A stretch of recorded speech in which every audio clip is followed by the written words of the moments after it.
पहले माँ को पकड़ता है, मुंह दबाता है, उसके बाद कोशिश करता है कि गला दबाने से ताकत लगा करके हमारी माँ खत्म हो जाएगी। लेकिन माँ थोड़ी हट्टी कट्टी थी, मजबूत थी, पुराने जमाने का घी खाया था, इसी वजह से माँ के गला दबाने से माँ छटपटाने लगती है और हाथ से छूट जाता है बंदा फिर क्या करता है, माँ को गला काट देता है। अब आप समझ सकते हो माँ के अपने गला काट रहा है, और किस खुंधक में, क्योंकि माँ कहती थी बहू से कि सुबह जल्दी उठ जाया करो। माँ कहती थी बहू से कि कोई खाना पानी झूठे मत छुआ करो। माँ कहती थी बहू से घर में तेज से मत बोला करो। माँ कहती थी बहू से कि आप बिस्तर पे खाना मत खाया करो। मतलब तमीज सिखाते सिखाते माँ ने क्या रिजल्ट पाया है। दोस्तों, एक मामला सामने आया है। गाजियाबाद का एक लड़का है, मोदी नगर में, मतलब गाजियाबाद मोदी नगर का एक लड़का है। उसने अपनी माँ की गर्दन काटी है और उसके बाद हत्या करके थाने पहुंच जाता है, और उसमें जाके से कहता है, थाने में जाकर के थानेदार साहब से कहता है कि साहब, मैंने तो अपनी माँ को मार डाला है, अब चाहे मुझे सजा दो और चाहे मुझे आप लटका दो।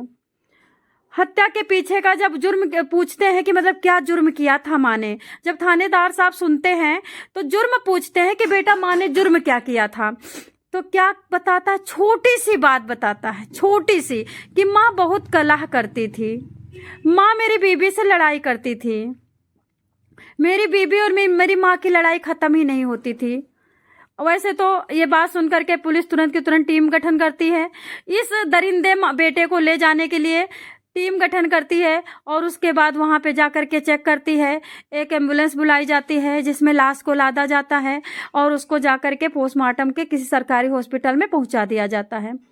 दोस्तों, बताना चाहूंगी, इस तरह से बेटे अगर अपने माँ को हत्या करेंगे तो क्या बहुएं क्या करेंगी। मतलब अभी तक क्या हो रहा है भारत देश में, पूरी तरह से कलयुग छा चुका है। कलयुग आने में जरा सा भी कोई देर नहीं है। दोस्तों, जब कलयुग पूरी तरह से बुढ़ा होगा और जवान होगा तब क्या होगा। मतलब छोटी छोटी बात पे, पान पुड़िया पे, एक छोटी सी गाली पे, 1 किलो आलू पे, इस तरह से लोग मार रहे हैं एक दूसरे को। मेरी तो समझ में नहीं आ रहा कि क्यों मार रहे हैं, क्योंकि जब भगवान को जहाँ पे गाली दी जाती है तो यहाँ वहां पे ऐसे ही तितर बितर काम होता है, उथल पुथल मच जाती है, उथल पुथल मच जाती है। कलयुगी बेटे ने अपनी माँ का गर्दन काटा, उसके बाद उसी से थाने में, पड़ोस में थाना था, वहां पे जाता है, अपना जुर्म कबूल करता है कि मैंने अपने माँ को पटक पटक के गला दबाया, लेकिन ऐसे नहीं मरी तो हमने गर्दन काट दिया है। परिवार में जो ही सुनता है, गांव में जो ही सुनता है, एरिया में जो सुनता है, सबको बिल्कुल शॉक्ड लगा है। सब अपने बच्चे का मुंह देख रहे हैं कि पता नहीं हमारा बच्चा कब ना आके मुझे काट दे।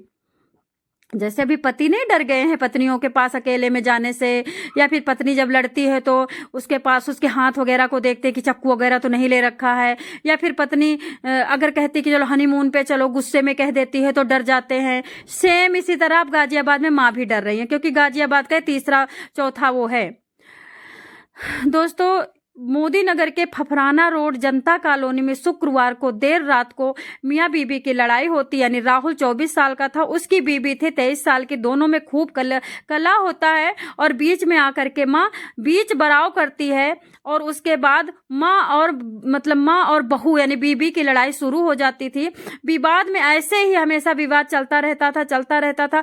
जब भी राहुल घर आता था लड़ाई, जब भी राहुल कहीं जाता था लड़ाई, जब भी राहुल खाने बैठता था लड़ाई। जब इन सब चीजों को देख देख करके एक तो परिवार की टेंशन, एक तो कमाई, नौकरी में भी डिप्रेशन में रहता था, वहां भी इसको कोई ज्यादा मतलब सपोर्ट नहीं था, ज्यादा पेमेंट नहीं थी, इस वजह से राहुल परेशान हो गया था। मधु नाम बीबी का था, मधु के तानों से तंग आ चुका था। मधु भी कुछ खास इसको भाव नहीं देती थी, लेकिन वहां पे दुख लगता है कि जब तुम्हें कलह कलेश से इतनी नफरत थी तो फिर माँ क्यों, बीबी क्यों नहीं। भाई, माँ को मारना जरूरी था, माँ ने तुम्हें पैदा किया था, बीबी ने तो पैदा नहीं किया था।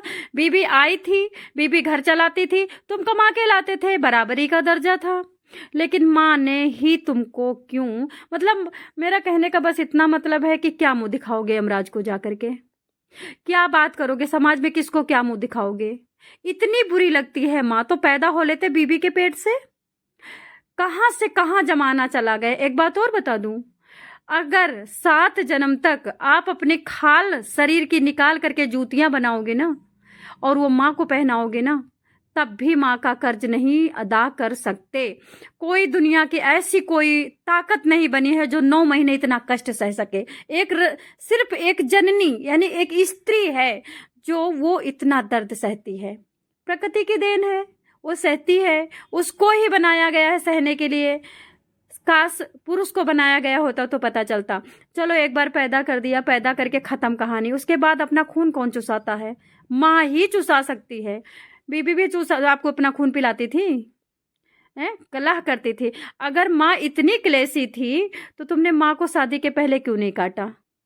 माँ इतनी लड़ंकिन थी तो आपने शादी के पहले कंप्लेन क्यों नहीं किया माँ से? इससे साफ जाहिर होता है कि क्लेशी आपकी बीबी थी।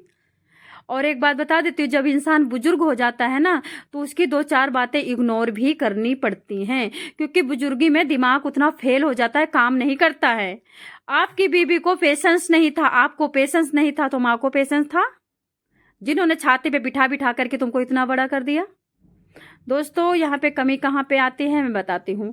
लोग पिक्चर देखते हैं आलिया भट्ट की, लोग पिक्चर देखते हैं उसकी सलमान खान की, लोग देखते हैं खलनायकी, देखते हैं साउथ वगैरह की जो वो है खलनायकी देखते हैं। बॉलीवुड में रोमांटिक सॉन्ग देखते हैं, पहाड़ों पे हीरोइन नाच रही है, गले में लगा रही है अपने पति को, बॉयफ्रेंड को, फिर उसके बाद नंगे होकर के समुद्र में नहा रहे हैं। वो ज्यादा छाप छोड़ता है। इन लोगों को लगता है कि अगर सास मर जाएगी तो हम हनीमून बढ़िया मनाने चले जाएंगे, मनाली चले जाएंगे, हम रोमांटिक सॉन्ग गाएंगे, हम बढ़िया से पहाड़ों पे जा करके, झरनों में जा करके नाचेंगे, माँ रोड़ा बनी हुई है। यही बात होगा। उन्हें कौन मारता यार? माँ को कौन मारता? इंसान के दरवाजे पे कुत्ता होता है ना, तो कुत्ते को भी 1 पैकेट ब्रेड ला के देता है, और 1 पैकेट ब्रेड क्या माँ को नहीं ला के दे सकते हो? तो दोस्तों इस तरह से पुलिस पूरी जांच करने के लिए कि सच्चाई क्या है, झूठा क्या है, घटना स्थल पे पहुंचती है। पुलिस को वहां पे फोरेंसिक जांच के लिए लेके जाती है। वहां पे खून के धब्बे मिलते हैं। वहां पे पुलिस को वहां पे चाकू बरामद होता है, और वहां बहुत सारे और भी बाल वगैरह और हाथापाई के, जैसे किसी को जैसे माँ को मार रहा था तो माँ ने बचने की बड़ी कोशिश की होगी बेचारी ने। कितना दर्द उठता होगा उस माँ को कि अरे हमने अपना स्तनपान कराया था, इसको हमने इसका पिछवाड़ा धोया था, हमने इसको नहलाया था, आज चक्कू आज मेरी आरी चल रही है। अरे बीवी तो खुशी देती ना, बीवी तो साथ में सोती, तो इसीलिए तो नहीं मारा ना, माँ तो सोती नहीं थी। तो दोस्तों ये गाजियाबाद का मामला है, दहशत से भरा हुआ क्षेत्र है। क्या कहोगे? घटना की वास्तविक जानकारी यहीं तक थी, बाकी आगे होना क्या है, माँ तो चली गई, अब आना क्या है। जय श्री कृष्णा, हर हर महादेव, जय हिंदू, जय सनातन।